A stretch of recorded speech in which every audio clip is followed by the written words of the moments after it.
नमस्कार दोस्तों, कैसे हैं आप सब लोग। उम्मीद करता हूं सभी लोग बढ़िया होंगे, मस्त होंगे, स्वस्थ होंगे। तैयारी आपकी बढ़िया चल रही होगी। मेरा नाम है शिवम और होम साइंस जंक्शन पर आप सभी का स्वागत है।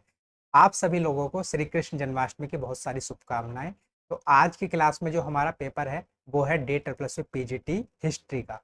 और ये आपका एग्जाम हुआ था 31 जुलाई 2025 को। तो इसके जो है मैथ्स वाले सेक्शन को आज की क्लास में हम कवर करने वाले हैं। पिछले 2 दिनों में हमारी क्लासेस नहीं हो पाई थी क्योंकि मेरा गला थोड़ा सा खराब था। उस वजह से हमारी क्लासेस नहीं हो पाई थी। तो चलिए कोई बात नहीं, आज की अपनी क्लास करते हैं स्टार्ट।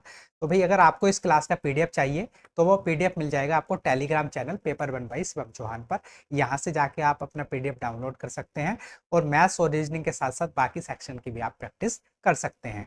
तो चलिए क्लास करते हैं स्टार्ट। क्वेश्चन नंबर 1 आपके सामने है। क्वेश्चन को ध्यान से पढ़ेंगे। क्वेश्चन में बोला गया है एक वॉशिंग मशीन की कीमत एक टीबी की कीमत से 70% कम है ना। तो ये है एक टीबी और ये है एक वॉशिंग मशीन। तो यहाँ पर क्या बोल रहा है भाई, एक वॉशिंग मशीन की कीमत एक टीबी की कीमत से 70% कम है। तो हम मान लेते हैं कि टीबी की कीमत कितनी है। टीबी की कीमत है 10, तो वॉशिंग मशीन की कीमत कितनी हो जाएगी इससे 70% कम। तो वॉशिंग मशीन की कीमत हो जाएगी 3। क्लियर है, यहाँ तक तो किसी को कोई डाउट नहीं होना चाहिए।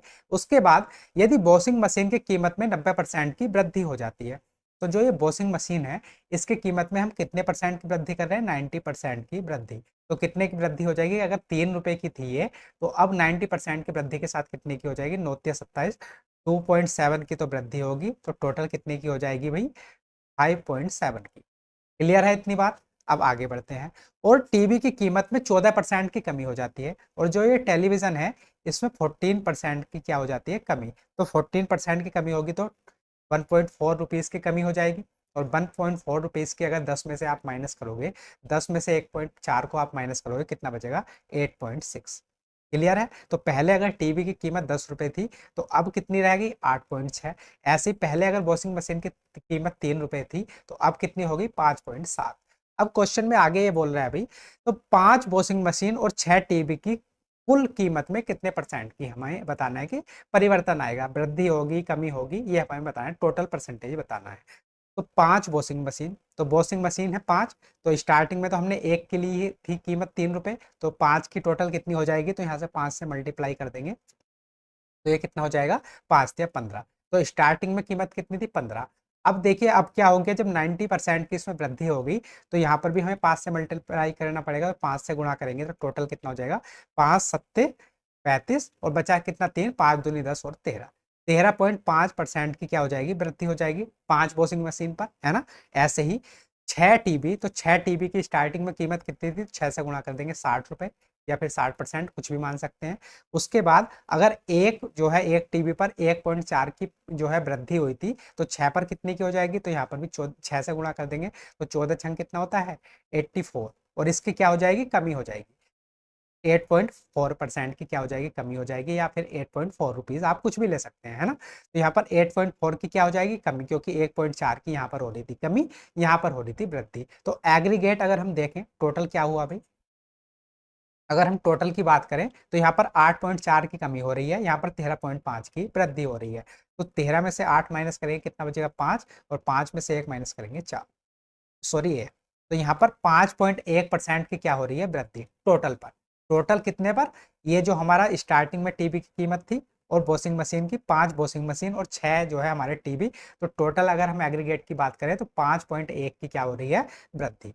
तो हमें क्या निकालना है, टोटल परिवर्तन निकालना है लास्ट में, कि टोटल कितना परिवर्तन हुआ, वृद्धि हुई या फिर कमी हुई। तो देखिए ये तो सिंपल क्लियर सी बात है कि यहाँ पर वृद्धि हो रही है, तो देखिए डिक्रीज तो होगा नहीं, डिक्रीज नहीं होगा, सिर्फ इंक्रीज होगा। और इंक्रीज कितना होगा ये हम निकाल लेंगे।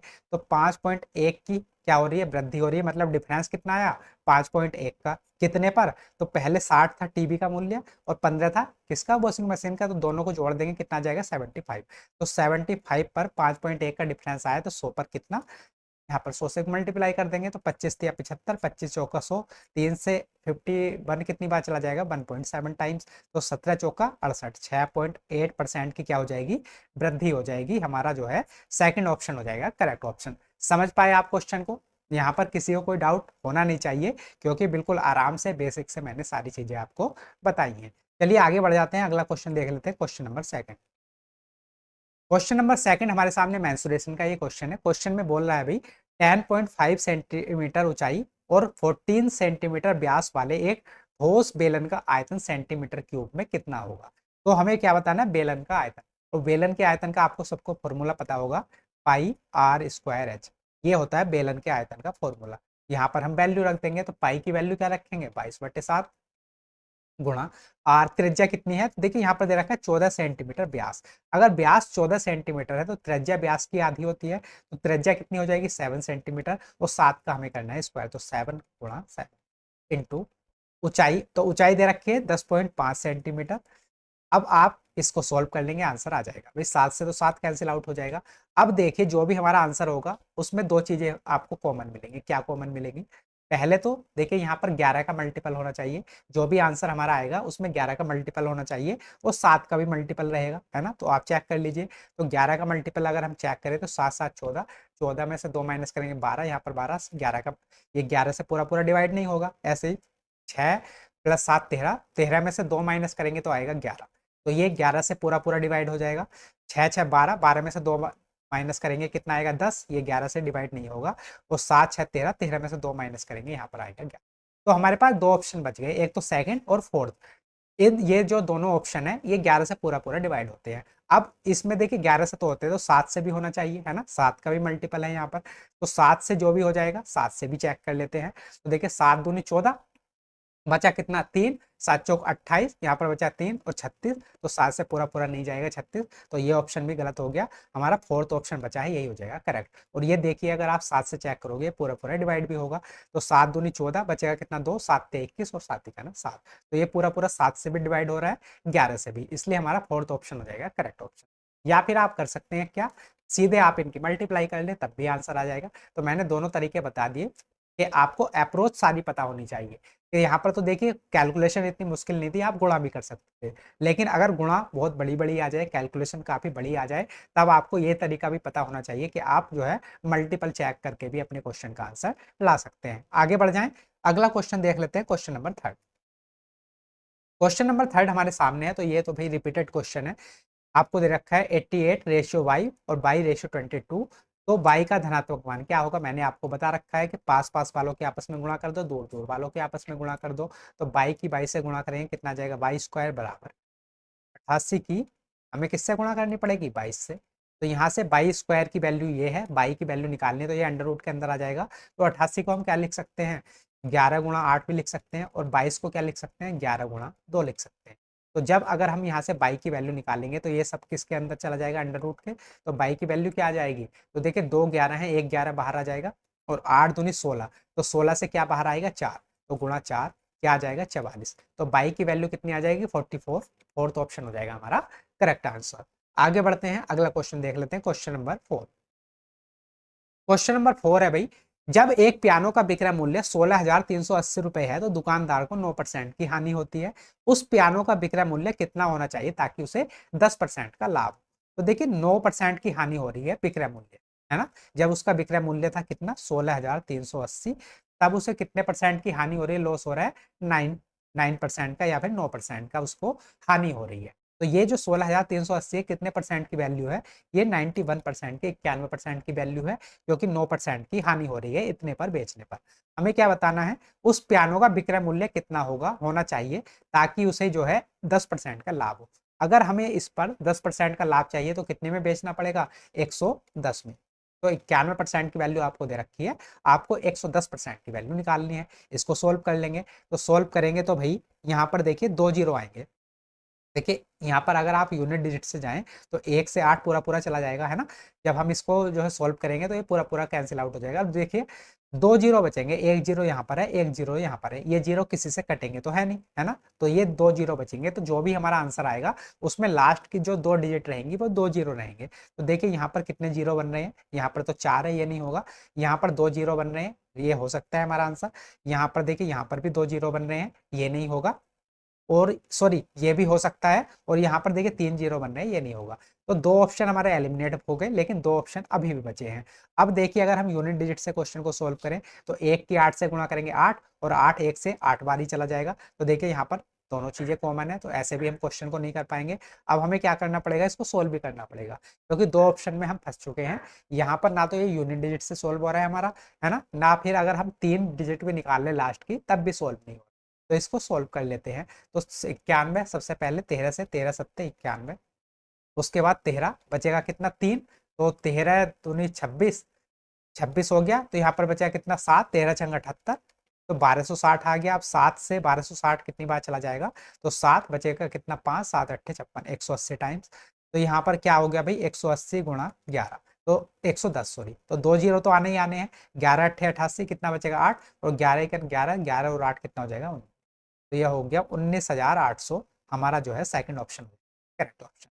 क्लियर है, आगे बढ़ जाए। तो यहाँ पर तो देखिए ये वाला हमारा मेथड फेल हो गया कि हमने लास्ट की 2 डिजिट तक निकाल ली, 3 डिजिट तक निकाल ली, तब भी हमारा आंसर नहीं आया। लेकिन ऐसा हो सकता है कि किसी क्वेश्चन में आपकी जो है लास्ट की यूनिट डिजिट से लास्ट की सेकंड डिजिट, 2 डिजिट या फिर 3 डिजिट निकाल के आंसर आ जाए, तो तब आप जो है ये वाली अप्रोच लगा सकते हैं। आपको तरीके सारे पता होने चाहिए। आगे बढ़ते हैं, अगला क्वेश्चन देख लेते हैं, क्वेश्चन नंबर 5। तो भाई ये क्वेश्चन नंबर 5, मैंने इसको करने का आपको तरीका बता रखा है, कैसे सोल्व करते हैं। यहाँ पर है 0.35 के ऊपर बार है, मल्टीप्लाई बाई 1.22 के ऊपर बार है। तो इसको कैसे सोल्व करते हैं, जब ऊपर बार लगा हो तो देखिए यहाँ पर है 0.35 के ऊपर बार। तो जब हम ये बार हटाते हैं, जब ये बार हटाएंगे तो क्या हो जाएगा, जितनी संख्याओं के ऊपर बार है उतनी बार अपॉन में क्या लिख देते हैं, 9 लिख देते हैं। तो 2 बार बार था 2 संख्याओं के ऊपर, तो 2 बार 9 लिख देंगे, फिर मल्टीप्लाई। यहाँ पर है 1.22 के ऊपर बार है, तो देखिए 1 पॉइंट, तो यहाँ पर हम क्या करेंगे, इसको लिख देंगे प्लस में।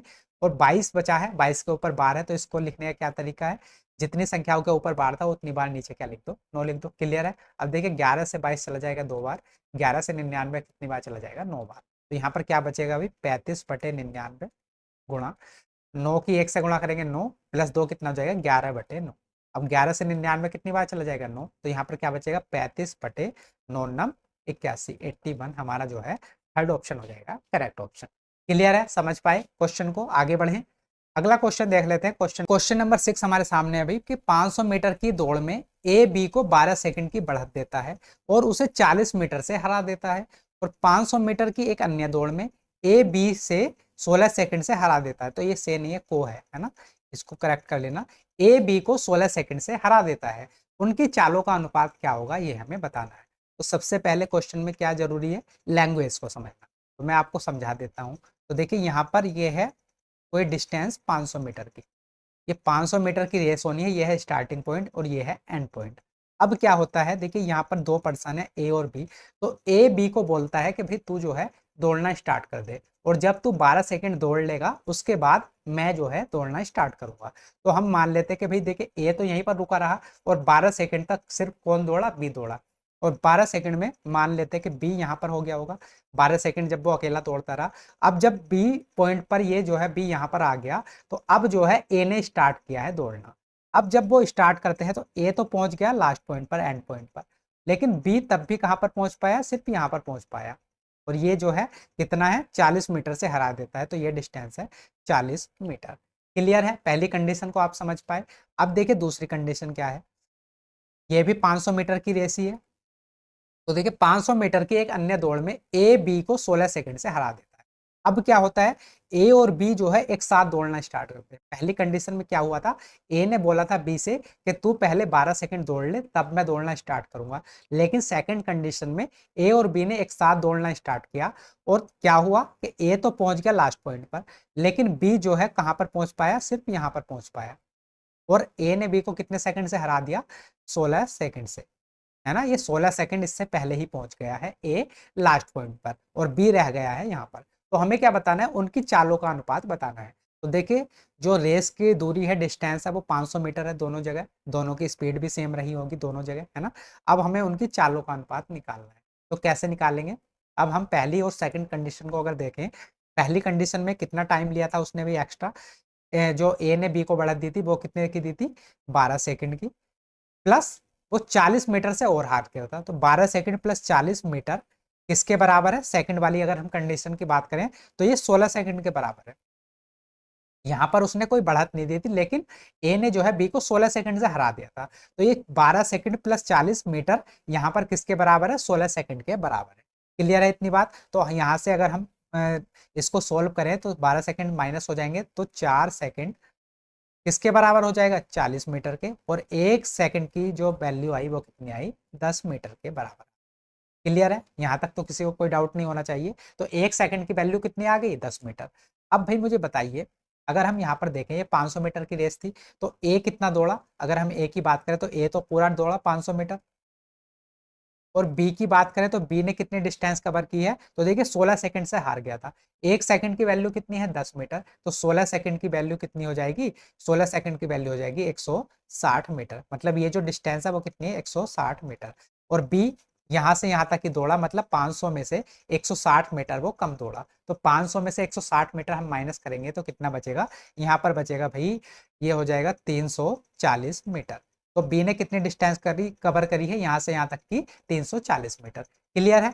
तो अब देखिए, ये अगर हम सोल्व कर लेंगे तो देखिए 1 0 से 1 0, 50 2 से चला जाएगा 25 बार, और 34 2 से चला जाएगा 17 बार। तो हमें क्या बताना था, उनकी चालों का अनुपात बताना था। ये किसका अनुपात आया है, 25:17 आया है उनकी दूरी का, कि ए ने 500 मीटर कवर की थी, बी ने कवर की थी 340 मीटर। तो ये उनकी जो है डिस्टेंस का जो है रेशियो आ गया, दूरी का रेशियो आ गया। अब हमें क्या बताना है, उनकी चालों का, स्पीड का रेशियो बताना है। तो भाई जो रेशियो दूरी का होता है, सेम रेशियो स्पीड का होता है। जो जितनी तेज दौड़ेगा, जितनी तेज स्पीड से दौड़ेगा, उतनी ज्यादा दूरी कवर करेगा, और जो जितनी कम रेस से दौड़ेगा उतनी दूरी कम कवर करेगा। जबकि दूरी और जो अगर हम बात करें स्पीड का, जो है टाइम से उल्टा रेशियो होता है। जिसकी स्पीड ज्यादा होती है वो कम समय लेता है, और जिसकी स्पीड जो है ज्यादा होती है वो कम समय लेगा, और जिसकी स्पीड कम है वो ज्यादा समय लेगा। तो टाइम से इनका जो है रिवर्स जो है रिलेशन होता है, लेकिन यहाँ पर दूरी और स्पीड का सेम रेशियो होता है। तो हमें क्या बताना था, उनकी चालों का अनुपात बताना था। तो चालों के अनुपात भी क्या हो जाएगा, 25:17 हो जाएगा। हमारा जो है फोर्थ ऑप्शन हो जाएगा करेक्ट ऑप्शन। कोई डाउट तो नहीं है, सारी चीजें क्लियर है। आगे बढ़ जाए, अगला क्वेश्चन देखते हैं, क्वेश्चन नंबर 7। क्वेश्चन नंबर 7 हमारे सामने है। अभी दो नल एक टंकी को क्रम से 10 घंटे और 7 घंटे में भर सकते हैं। एक तीसरा नल पूरी टंकी को 12 घंटे में खाली कर सकता है। यदि सभी नलों को एक साथ खोल दिया जाए तो खाली टंकी को भरने में कितना समय लगेगा, ये हमें बताना है। तो पहला नल भरता है 10 घंटे में, दूसरा 7 में, तो तीसरा जो नल है वो 12 घंटे में खाली कर देगा। क्लियर इतनी बात। तो यहाँ से इनका एलसीएम ले लेंगे, 10 सत्ते 70, तो ये हो जाएगा 70 गुणा 2 6, यहाँ पर आ जाएगा 6। तो ये इनका एलसीएम कितना आ जाएगा, 7×6 = 42, 420 आ जाएगा इनका एलसीएम। क्लियर है। 10 7 और 12 का एलसीएम कितना आ गया, 420 आ गया। अब भाई देखिए, यहाँ से इनकी एफिशिएंसी निकाल लेंगे, तो यहाँ से एक ही आ जाएगी, पहली वाली जो टंकी नल है उसकी एफिशिएंसी कितनी आ जाएगी, तो देखिए 10 से भाग कर देंगे 42। दूसरी वाली की कितनी आ जाएगी, 7×6 = 42 60। और तीसरी वाले की तो 6×2 = 12 35 आ जाएगी, है ना। तो 35 ये जो है खाली कर दिया। क्लियर है इतनी बात। तो देखिए 42 है 60 है, ये दोनों भरने वाले हैं, और 35 ये जो है खाली करने वाला है। तो 42 में से 35 माइनस करेंगे तो कितना बचेगा, 7 बचेगा। और 60 में 7 जोड़ देंगे तो कितना बचेगा, 67। तो टोटल अगर हम बात करें तो 67 यूनिट जो पानी है हर घंटे भरा जाता है टंकी में। टंकी की टोटल कैपेसिटी कितनी है, 420 यूनिट, और हर घंटे 67 यूनिट पानी उसमें भरा जाता है। तो हमें यही बताना है कि खाली टंकी को भरने में कितना समय लगेगा। तो 420 को हमें किससे भाग करनी है, 67 से भाग करनी है। अब भाई हम 7 की किस संख्या से मल्टीप्लाई करें, किस संख्या से गुणा करें कि यूनिट डिजिट हमें क्या प्राप्त हो जाए, 0 प्राप्त हो जाए। तो अब अपने ऑप्शन को चेक कर लेते हैं। तो 7×42, और 42 का यूनिट डिजिट कितना आया, 2, 2 में 8 जोड़ देंगे तो कितना आ जाएगा, 10। यूनिट डिजिट हमें यहाँ से कितना प्राप्त होगा, 0। अब सेकंड ऑप्शन में आ जाओ, 7 दूनी 14, 14 और 8 कितना हो जाएगा, 22।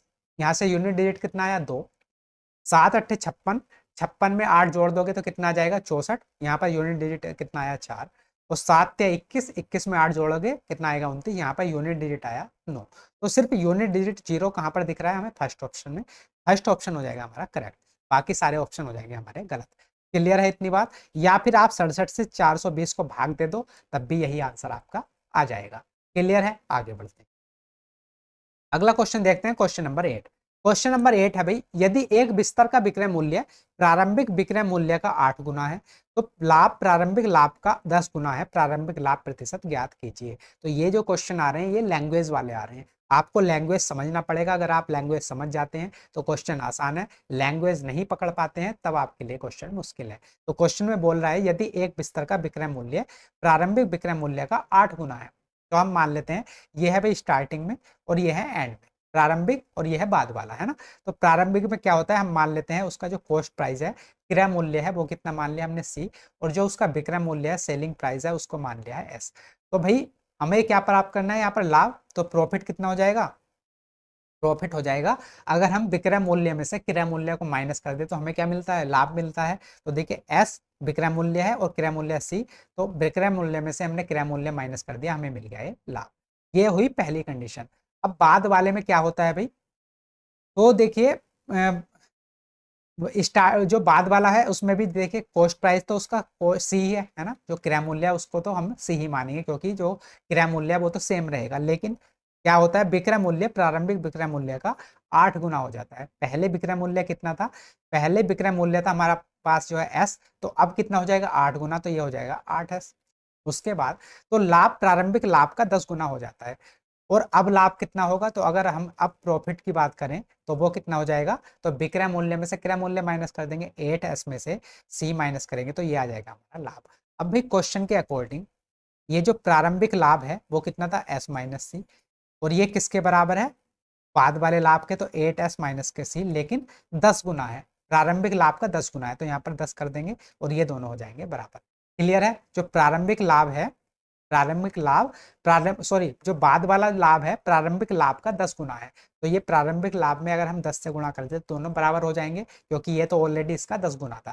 क्लियर है, यहाँ से आप इसको सोल्व कर लेंगे, तो ये हो जाएगा 10s माइनस के 10c बराबर 8s माइनस के c। तो यहाँ से 8s इधर जाके माइनस के, तो यहाँ पर हो जाएगा 2s बराबर, ये इधर जाके प्लस का, तो ये हो जाएगा 9c। तो s अपॉन c कितना हो जाएगा, 9/2। तो यहाँ से सेलिंग प्राइस कितना आ गया, 9, कॉस्ट प्राइस कितना आ गया, 2। तो भाई यहाँ पर लाभ कितना हो, 2 रुपए की चीज को अगर आप 9 रुपए में बेच रहे हो तो कितने का लाभ हो रहा है, 7 का। और कॉस्ट प्राइस पर हम जो है प्रॉफिट परसेंटेज निकालते हैं, तो कॉस्ट प्राइस है कितना, 2 का, और परसेंटेज वैल्यू निकालनी है तो गुणा कर देंगे हम 100 से। तो 2 से 7 कितने बार चला जाएगा, 3.5 टाइम्स, और 3.5 की अगर आप 100 से मल्टीप्लाई करोगे तो कितना आ जाएगा, 350%। तो जो प्रारंभिक लाभ प्रतिशत कितना है, तो वो है 350%, हमारा जो है फर्स्ट ऑप्शन हो जाएगा करेक्ट ऑप्शन। क्लियर है, यहाँ पर किसी को कोई डाउट तो नहीं है। तो आपको यहाँ पर लैंग्वेज को पकड़ना था, अगर आप लैंग्वेज समझ गए तो लैंग्वेज के अकॉर्डिंग क्वेश्चन को सॉल्व करते चले जाओ, क्वेश्चन हो जाएगा। लेकिन अगर आपके समझ में जो है लैंग्वेज ही नहीं आएगी, तब आप क्वेश्चन को नहीं कर पाओगे। आपने देखा कैलकुलेशन कोई भी मुश्किल नहीं थी, सिर्फ लैंग्वेज का खेल था, है ना। और अर्थमेटिक में अगर क्वेश्चन मुश्किल बनाए जाते हैं तो लैंग्वेज को ही घुमाया फिराया जाता है। क्लियर है, आगे बढ़ते हैं, अगला क्वेश्चन देख लेते हैं, क्वेश्चन नंबर 9। क्वेश्चन नंबर 9 हमारे सामने है भाई, 10,000 रुपए की राशि पर 2 वर्षों के लिए 4% प्रति वर्ष की दर से वार्षिक और अर्धवार्षिक रूप से सन्नादी ब्याज के बीच का अंतर क्या होगा, 2 दशमलव स्थान तक पूर्णांक की हमें बताना है। तो कंपाउंड इंटरेस्ट की बात हो रही है। सबसे पहले जो अमाउंट है हमारे पास वो कितना है, 10,000 रुपए, और देखिए 2 वर्ष के लिए 4% की दर से वार्षिक और अर्धवार्षिक का जो है हमें अंतर बताना है कि अंतर कितना होगा। तो सबसे पहले अगर हम ईयरली काउंट करें चक्रवृद्धि ब्याज को, तो समय कितना है हमारे पास, 2 साल, ब्याज की दर कितनी है, 4%, तो 2 सालों का 4% की दर से चक्रवृद्धि ब्याज कितना हो जाएगा। तो इसको कैसे निकालते हैं, 4+4+4 गुणा 4/100, तो ये कितना हो जाएगा, 8+0.16, क्योंकि 4 चौक 16 और नीचे 2 पॉइंट है, तो ये हो जाएगा 0.16। तो एक जो सॉरी 2 साल का चक्रवृद्धि ब्याज 4% की दर से कितना हो जाएगा, 8.16%। इतनी बात क्लियर है। अब देखिए ये कह रहा है कि ये तो आ गया भाई ईयरली, अब ये कर रहा है कैलकुलेट इसको हाफ ईयरली अर्धवार्षिक रूप से। तो हाफ ईयरली अगर हम जो है ब्याज कैलकुलेट करें चक्रवृद्धि ब्याज, तो देखिए 2 सालों का समय हो जाता है हमारा डबल, और जो रेट परसेंटेज होती है वो हो जाती है आधी। ऐसा क्यों होता है, देखिए समय 2 साल है, ये जो है वार्षिक रूप से हम कैलकुलेट कर रहे हैं। जब हम अर्धवार्षिक रूप से कैलकुलेट करेंगे तो 6-6 महीने के साइकिल बनेंगे, तो 2 साल में 6-6 महीने के कितने साइकिल बन जाएंगे, 4 साइकिल बनेंगे, है ना। ऐसी परसेंटेज की बात करें, जो ये 4% आपको दे रखी है, ये देखिए वार्षिक दे रखी है, 1 साल के लिए दे रखी है। तो अगर हम 6 महीने के लिए कैलकुलेट करेंगे तो ये परसेंटेज कितनी हो जाएगी, आधी हो जाएगी। तो इसलिए जब हम कंपाउंड इंटरेस्ट को हाफ ईयरली कैलकुलेट करते हैं तो समय तो हो जाता है डबल, और जो परसेंटेज है आपकी, जो रेट परसेंटेज है वो हो जाती है आधी। तो यहाँ पर समय हो जाएगा 4 साइकिल हो जाएंगे 6-6 महीने के, और परसेंटेज हो जाएगी 2%। तो भाई 2% की दर से 2 साइकिल का जो है चक्रवृद्धि ब्याज कितना हो जाएगा, तो इसको हम कैसे निकालेंगे, 2+2 गुणा 2/100, तो कितना हो जाएगा, 4.04%। तो ये आ गया 2 साल का। अब हमें निकालना कितना है, 4 साइकिल का, क्योंकि ये तो देखिए 2 वर्ष कितने हो जाएंगे, 4 साइकिल में बन जाएंगे 6 6 महीने के। तो ये तो आया है 2 साइकिल का, हमें 4 का निकालना है, तो 4 का भी ऐसे निकालेंगे। 2 का आया है इतना, तो 4 का निकालना है, तो ये हो जाएगा +4.04 प्लस 4.04 गुणा 4.04/100। क्लियर है इतनी बात। अब देखिए 4.04 को अगर आप 4.04 में जोड़ेंगे कितना हो जाएगा, 8.08 प्लस। अब देखिए 4.04 को 4.04 से गुणा करना मुश्किल है, कैलकुलेशन थोड़ी हमारी लंबी हो जाएगी, तो इसके लिए हम क्या करेंगे, 4.04 को अप्रोक्सीमेट वैल्यू मान लेते हैं 4.1, इसको हम क्या मान लेते हैं 4.1। तो ये हो जाएगा 4.1 गुणा 4.1/100। तो 41 की 41 से गुणा करेंगे कितना आएगा, 1681। और ये 2 पॉइंट यहाँ पर लग जाएंगे, अपॉन में है 100। और जब ये 100 यहाँ से हटेगा तो 2 पॉइंट और यहाँ पर लग जाएंगे, तो ये कितना हो जाएगा, 0.1681। क्लियर है। तो 8 में से सॉरी 8.08 में 0.1681 को अगर आप जो है ऐड करोगे तो कितना आ जाएगा, ये आ जाएगा 8.2481%। तो हाफ ईयरली जो हमारा 2 सालों के लिए जब हमने इसको जो है अर्धवार्षिक रूप से कैलकुलेट किया है, तो चक्रवृद्धि ब्याज कितना आ गया, 8.2481%। अब हमें क्या निकालना है भाई, हमें जो है इन दोनों का डिफरेंस ही जो है कैलकुलेट करना। ईयरली और हाफ ईयरली जो हमारी आई है यहाँ पर कंपाउंड इंटरेस्ट, इनका जो है हमें अंतर बताना है। तो 8.2481 को में से 8.16 हम अगर माइनस करेंगे तो कितना बचेगा, यहाँ पर बचेगा 0.8, यहाँ पर बचेगा 0.08 और 81, इतना बचेगा, इतने परसेंटेज। तो हमें टोटल राशि कितनी दे रखी थी स्टार्टिंग में, 10,000। तो 10,000 का बेसिकली 0.088 हमें कैलकुलेट करना है, बटे कर देंगे 100 से। तो यहाँ पर देखिए 2 तक ही रखते हैं, तो यहाँ पर इसका जो है 0.088 निकाल लेते हैं, क्योंकि हम अप्रोक्सीमेट कैलकुलेशन कर रहे हैं। और यहाँ पर ये बोला भी गया है कि 2 दशमलव स्थान तक पूर्णांकित, मतलब ये जो आंसर आपको दे रखा है ये अप्रोक्सीमेट वैल्यू दे रखी है, कंप्लीट वैल्यू नहीं दी गई है। तो इसलिए हम कैलकुलेशन को आसान करने के लिए भी अपनी जो है अप्रोक्सीमेट वैल्यू ही लेंगे। क्लियर है। तो अब आ जाते हैं यहाँ पर, तो भाई 2 जीरो से 2 जीरो, देखिए 2 जीरो से तो पॉइंट यहाँ पर जो है शिफ्ट हो जाएगा, ये कितना हो जाएगा, 8.8 रुपीज, इतना आ जाएगा। तो 8.8 रुपीज आ जाएगा लगभग। अब देखिए हमारा कौन सा ऑप्शन सही होगा, ऑप्शन सही हो जाएगा हमारा सेकंड वाला। अब आप ये कहोगे कि भाई 8.8 आ रहा था, आपने 8.32 को क्यों लिया, आपने 8.98 को क्यों नहीं लिया। तो इसका कारण भी मैं आपको बता देता हूँ। जब हमने हाफ ईयरली जो है रेट परसेंटेज को कैलकुलेट किया था, तो 2 साल की कितनी आई थी, देखिए ये आ गई थी 2+2+2 गुणा 2/100, तो कितना आ गया था, 4.04। अब जब हमने ये तो आया 2 साइकिल का, जब हमने 4 साइकिल का निकाला तो क्या कह रहा था, 4.04 प्लस 4.04 मल्टीप्लाई बाई 4.04/100, ऐसे लिखा था। अब इसको हमने देखिए कैलकुलेशन को छोटा करने के लिए अप्रोक्सीमेट वैल्यू क्या मान ली थी, 4.1 मान ली थी। यहाँ पर ये था 4.04, हमने क्या मान लिया था 4.1, तो थोड़ा सा बढ़ा दिया था। यहाँ पर जो वैल्यू थी उसको थोड़ा सा बढ़ा दिया था, क्योंकि 4.04 से 4.1 थोड़ी सी बड़ी वैल्यू है, तो यहाँ पर थोड़ी सी जो परसेंटेज वैल्यू आएगी वो थोड़ी सी बड़ी होकर आएगी।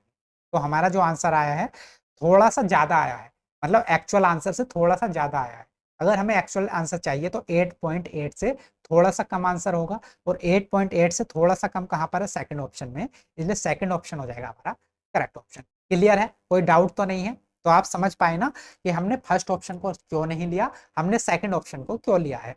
तो यहाँ पर आपको अप्रोक्सीमेट जो है कैलकुलेशन करनी पड़ेगी। अगर आप जो है कंप्लीट कैलकुलेशन के चक्कर में लगोगे तो कैलकुलेशन बहुत ज़्यादा लंबी चौड़ी हो जाएगी और आप लोगों का बहुत सारा समय जा सकता है।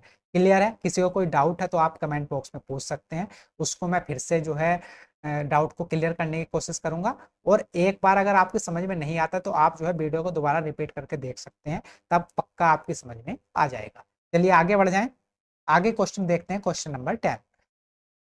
क्वेश्चन नंबर 10 हमारे सामने है भाई, 40 रुपए प्रति किलोग्राम मूल्य वाली चीनी को 52 रुपए प्रति किलोग्राम जो है मूल्य वाली चीनी के साथ किस अनुपात में मिलाया जाए ताकि मिश्रण को 56.7 रुपए प्रति किलोग्राम पर बेचने पर 35% का लाभ हो। तो देखिए 56.7 रुपए में अगर हम बेच रहे हैं प्रति किलोग्राम, तो कितने परसेंट का लाभ हो रहा है हमको, 35% का लाभ हो रहा है। देखिए 35% की फ्रैक्शन वैल्यू कितनी होती है, 5×7=35 और 20, तो 7/20 होती है 35% की फ्रैक्शन वैल्यू। अब 35% की जो फ्रैक्शन वैल्यू कैसे निकालते हैं, देखिए 35, और जब हम परसेंटेज हटाते हैं तो नीचे आ जाते हैं 2 0। अब इसको आप किससे जो है भाग करोगे, 5 सत्ते 35 और 5 से ये चला जाएगा 20 बार, तो 7/20। तो इस प्रकार से हम जो है फ्रैक्शन वैल्यू निकालते हैं। यहाँ पर किसी को कोई डाउट तो नहीं है? तो फ्रैक्शन वैल्यू भी मैंने आपको बता दी कैसे निकालते हैं। तो 35% की फ्रैक्शन वैल्यू कितनी आ गई, 7/20। मतलब पहले अगर कोई धनराशि 20 थी और उस पर जो है 35% का अगर हमें प्रॉफिट होता है, तो कितने का प्रॉफिट हो जाएगा, 7 का। मतलब 20 से कितनी हो जाएगी, 27 हो जाएगी। तो यहीं पर ये लाइन में बोला गया है कि भाई 56.7 रुपए प्रति किलोग्राम बेचने पर 35% का लाभ होता है। तो इतने रुपए में हम बेच रहे हैं, लाभ कितने का होता है, 35% का। तो अब ये बेसिकली वैल्यू किसकी है, 20 + 7 27 की वैल्यू है। अगर हम एक्चुअल वैल्यू निकालें तो वो कितनी हो जाएगी, एक्चुअल कॉस्ट प्राइस हो जाएगा, तो यहाँ पर गुणा कर देंगे 20 से। ये 27 की वैल्यू थी, 20 की हम निकाल लेंगे। तो ये 27 दूनी कितना हो जाएगा, 54। यहाँ पर पॉइंट लग जाएगा और 27 से कहना 27। तो देखिए 20 की 21 2.1 से अगर हम मल्टीप्लाई करेंगे तो इस जीरो से ये वाला पॉइंट तो कैंसिल आउट, और 21 दूनी 42, कितना आ गया, 42 रुपए। तो जो एक्चुअल वैल्यू आई वो कितनी आई, 42 रुपए। ये तो 56.7 क्या था, 35% का लाभ था। अब यहाँ पर आप क्या लगा सकते हैं, यहाँ पर लगा सकते हैं आप जो है एलिगेशन, एलिगेशन लगा सकते हैं। तो देखिए सबसे पहले 40 रुपए किलोग्राम वाली मूल्य की चीनी थी, उसको 52 रुपए किलोग्राम वाली चीनी के साथ मिलाया गया, तो जो मिश्रण तैयार हुआ उसका जो रेट कितना बना, वो है 42। क्लियर है? अब यहाँ से देखिए 42 में से 40 माइनस करेंगे 2, 52 में से 42 माइनस करेंगे 10, तो यहाँ से रेशियो कितना आ गया, 5:1। तो इन चीनी को किस अनुपात में मिलाना चाहिए, 5:1 के अनुपात में, तब जो है 56.7 रुपए प्रति किलोग्राम पर बेचने पर 35% का लाभ होगा। क्लियर है? तो क्वेश्चन समझ पाए? इस तरह का क्वेश्चन अगर आपके सामने आता है तो आपको क्या करना है, सबसे पहले तो इसको जो है जनरल वैल्यू में जो है कन्वर्ट करना है। जैसे यहाँ पर 56.7 रुपए प्रति किलोग्राम पे बेचने पर 35% का लाभ था, तो सबसे पहले तो इसको नॉर्मल वैल्यू में कन्वर्ट करो। ये जो है 56.7 कितने परसेंट की वैल्यू है, 135% की। इसको 100% की वैल्यू बनाओ। उसके बाद यहाँ पर क्या लगा दो, एलिगेशन लगा दो। आपका क्वेश्चन बड़ी आसानी से सोल्व हो जाएगा। उम्मीद है सारी चीजें आपको समझ में आ गई होगी, कहीं पर कोई डाउट नहीं होगा। कहीं पर डाउट होता है तो एक बार वीडियो को दोबारा से रिपीट करके देख लिया करो। उम्मीद है पक्का अगर आप रिपीट करके देखोगे, पक्का चीजें आपको समझ में आ जाएंगी। तब भी अगर चीजें समझ में नहीं आती हैं तो आप जो है वीडियो के नीचे कमेंट बॉक्स में लिख दिया करो। अगर मुझे लगता है कि भाई आपका डाउट जेन्युइन है और चीजें बतानी जरूरी है, तो मैं नेक्स्ट वीडियो में आपको बता दूंगा। क्लियर है? तो अभी आज फिलहाल जो है 10 क्वेश्चन ही रखते हैं। 10 क्वेश्चन की जो है वीडियो मैं आपको कल को दे दूंगा रिकॉर्ड कर कर, क्योंकि मेरा गला अभी इतना ठीक है नहीं, तो इसलिए 10-10 क्वेश्चन कर लेते हैं। उसके बाद से हम 20-20 क्वेश्चन करना स्टार्ट करेंगे। क्लियर है? तो चलिए भाई मिलते हैं। शाम को शायद रीजनिंग की क्लास हम करें, तो अगर होएगी तब का तब देखा जाएगा। फिलहाल आप जो है इस वीडियो को देखिए, अपनी जो है प्रैक्टिस करते रहिए, क्योंकि आपके एग्जाम में बहुत ज़्यादा समय बचा नहीं है। तो अपना टाइम बिल्कुल भी बर्बाद मत करिए। और एक बार फिर से आप सभी को श्री कृष्ण जन्माष्टमी की बहुत बहुत शुभकामनाएं।